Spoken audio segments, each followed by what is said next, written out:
Bismillahirrahmanirrahim. Today we will have case quiz number 101. Case data: 48 years old Caucasian male. He is hypertensive with past medical history of gastroesophageal reflux disease (GERD), irritable bowel syndrome, chronic headaches, anxiety, depression, chronic low back pain secondary to spinal stenosis status, post L3 through L5 laminectomies 12 years ago. The patient had end-stage osteoarthritis in bilateral hips treated by bilateral total hip arthroplasty or total hip replacement with metal-on-metal prosthesis 13 years ago. The patient worked in the construction industry for many years and performed daily tasks that resulted in his chronic hip disease, including heavy lifting and prolonged kneeling. Following the left hip replacement, his pain was vastly improved and he did well with no complications. However, following the right hip replacement, he noted increased bilateral hip pain, right more than left. 10 years ago, I mean 3 years after the hip replacement, he presented with hip pains, increasing confusion, headaches, blurring vision of about 2 weeks, and short-term memory loss. Radiological imaging was performed at that time but failed to reveal signs of joint failure. Blood cobalt level was drawn and returned 11.4 microgram per liter, and the normal is less than 1.8 microgram per liter. He subsequently underwent a revision of right hip replacing metal-on-metal joint with non-metal surface prosthesis. A repeat blood cobalt level was drawn after the surgery and returned to 5 microgram per liter instead of 11.4 pre-operatively. He remained clinically stable following the right hip revision, but few months later, he presented to an outside hospital after he sustained a traumatic fall in his basement. He attributed the fall to symptoms of progressive cognitive decline, including confusion, lethargy, short-term memory loss, and depression, which he noted had worsened since the first hip procedures. CT and MRI scans of the head didn't reveal significant acute pathology. EEG was also negative for seizure-like activity or any other pathological activities in the brain, and all other workups were essentially negative. So, what is the diagnosis? The answer is already present in the slide. It is cobalt toxicity. Cobalt toxicity. Discussion of the diagnosis. The patient described a preceding clinical vignette as an excellent example of a concerning medical topic emerging in the current news. Total hip replacement using implantable metal components is common medical surgery that has been performed in North America for more than 50 years. The goal of total hip replacement is to maintain a functional joint while simultaneously delaying the need for surgical revision or replacement for as long as possible. Nearly 400,000 hip arthroplasty procedures are performed annually in the United States alone, and over the past decade, there has been an increasing trend of utilizing cobalt alloy containing metal-on-metal prosthetic hip joints. Conventional total hip prostheses are composed of metal head that fits into a plastic polyethylene cup. There have been concerns, especially among younger patients, that plastic cup in conventional hip arthroplasty undergo more wear and tear with time and are more likely to require revision. Therefore, metal-on-metal bearings were gained widespread popularity and have been used extensively, especially among younger, still active patients.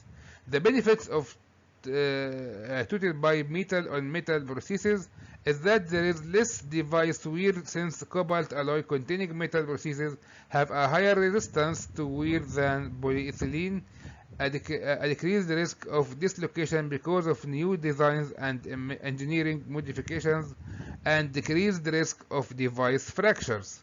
However, there have been recent safety concerns regarding these prostheses, including excessive revision rates, local reactions to the prosthetic device, and the higher circulating metal ion levels in the patients, which have led to product recalls, a medical device alert, and issuance of clinical guidelines by the United States Food and Drug Administration or the FDA. The biggest concern is that correction, wear, and the other mechanical factors of the cobalt alloy containing metal-on-metal procedure metal debris in the form of wear particles, which subsequently release soluble cobalt metal ion into the joint space and subsequently into the systemic circulation. I mean systemic absorption of the metal cobalt. Over time, deposition of wear particles and the metal ions in the joint space causes gray-black discoloration of the joint and elicits localized chronic inflammatory response, findings referred to as metallosis. Metallosis is not a good thing, as it is often a cause of early prosthetic failure, and the tissue damage resulting from metallosis can compromise subsequent revision arthroplasties. More importantly, though, wear particles from the prosthesis also release soluble cobalt metal ions into the systemic circulation, creating incidentally elevated circulating concentrations of cobalt metal ion in this patient, which is called cobalt toxicity, as in our case. Since cobalt have been shown to be carcinogenic and mutagenic in human and animal models, the potential for systemic toxicity and cancer risk are valid safety concerns for patients with these prostheses, especially most of them are young patients, male or female. Cobalt physiology. Cobalt is an essential transition group metal present in trace amounts in the human diet, notably in fish, vegetables, and drinking water. It is an integral part of vitamin B12 and is required for oxygen transport in metabolism. When ingested, cobalt is rapidly absorbed from the small intestine, but the bioavailability is incomplete and variable. When inhaled through the lungs, usually in the form of inorganic cobalt and cobalt oxide in dust and welding fumes, there is systemic dissemination of cobalt metal ions through the lymphatic and vascular system. Following a single dose of cobalt, the concentration of the blood and serum is initially high, but rapidly decreased to a low level within 24 hours due to the combination of tissue uptake, primarily in the liver and the kidneys and urinary excretion.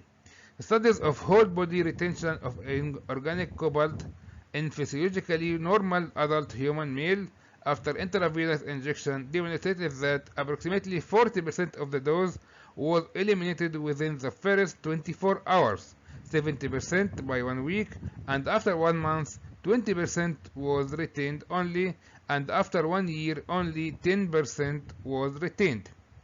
With chronic systemic exposure, however, cobalt accumulates in tissues, again primarily in the liver and kidneys, and the cobalt level will elevated in the serum, whole blood and urine. Following cessation of the chronic exposure, the concentration of cobalt decreased by 51 plus minus 21% and 66 plus minus 29% in the blood and urine respectively.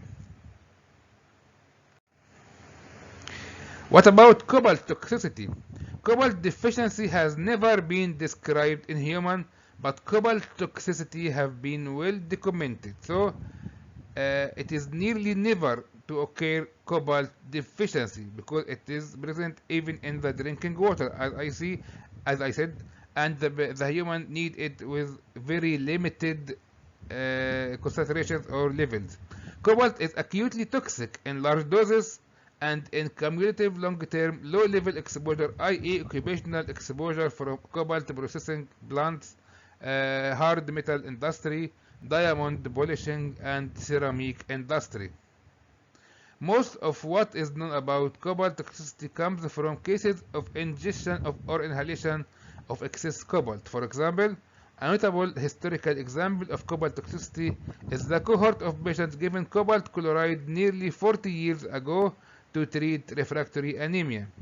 For some unclear reason, cobalt salts stimulate the production of erythropoietin, and before the availability of recombinant human erythropoietin, cobalt salts were regularly used in clinical practice for the treatment of anemia.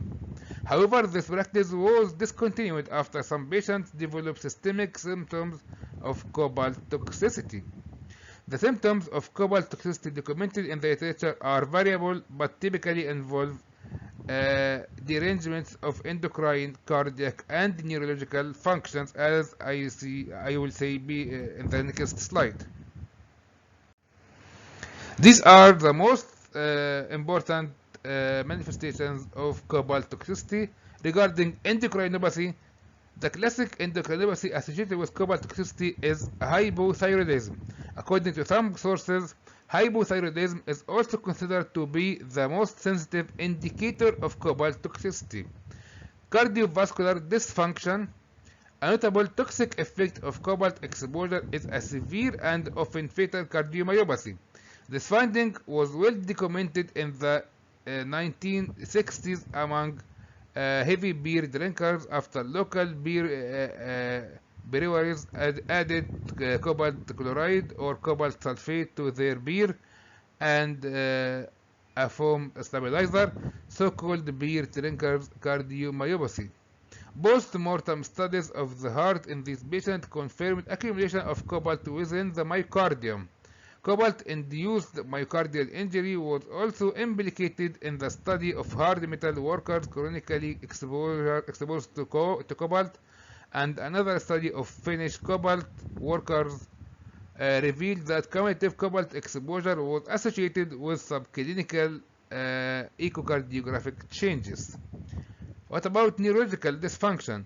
There are variable neurotoxic symptoms described in patients with presumed cobalt toxicity, including hearing loss, tinnitus, optic nerve atrophy, visual impairment, convulsions, vertigo, headaches, tremors, polyneuropathy, incoordination, cognitive decline, and depression. Unfortunately, most neurological symptoms are highly subjective, but some can be proven objectively, including optic nerve atrophy, audiometry confirmed hearing loss, and abnormal neurological functions illustrated by diagnosis such as EEG or EMG. Skin malady exposure to cobalt can occasionally produce dermatitis, but typically hypersensitivity reactions are less common associated with cobalt than other metals such as nickel. Mechanism of cobalt toxicity. A precise unifying mechanism of cobalt toxicity remains unclear. It has been proposed that many of the adverse effects of cobalt are secondary to its high affinity for sulfhydryl group. Some of the mechanisms proposed include inhibition of crucial enzymes in the mitochondrial oxidative phosphorylation, inhibition of thyroid iodinase, inhibition and competition with calcium binding and signaling, generation of reactive oxygen species, and direct cytotoxicity. But as I said before, a precise unifying mechanism is still unclear. Diagnosis of cobalt toxicity. The diagnosis of cobalt toxicity is based on combination of clinical history and laboratory confirmation. The preferred method of testing is inductively coupled mass spectrometry for metal ion value determination, and the typical patient specimen tested include serum, whole blood, or urine. Cobalt metal ion values are typically reported in units of micrograms per liter.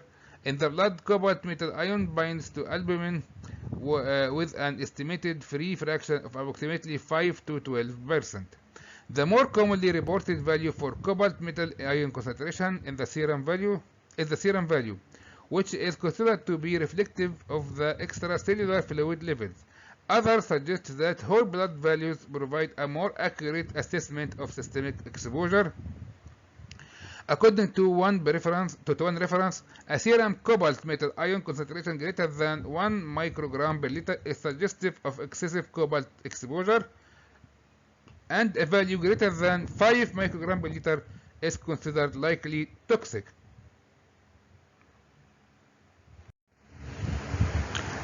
However, caution must be applied when testing and interpreting cobalt level in patients with cobalt alloy containing metal-on-metal processes, since these patients tend to have incidentally higher circulating level of cobalt metal ion concentrations, sometimes greater than 5 microgram per liter, but may not have symptoms of cobalt toxicity. It is unclear whether elevated cobalt metal ion levels should be considered toxic in patients with cobalt alloy containing metal processes, especially if they are asymptomatic, since no correlation has been even made between cobalt concentration and physiological effects. Contrastingly, if patient has subjective and objective clinical evidence of systemic cobalt toxicity, has elevated cobalt metal ion concentration, and no history of a cobalt alloy containing metal processes, a diagnosis of cobalt toxicity may be more straightforward.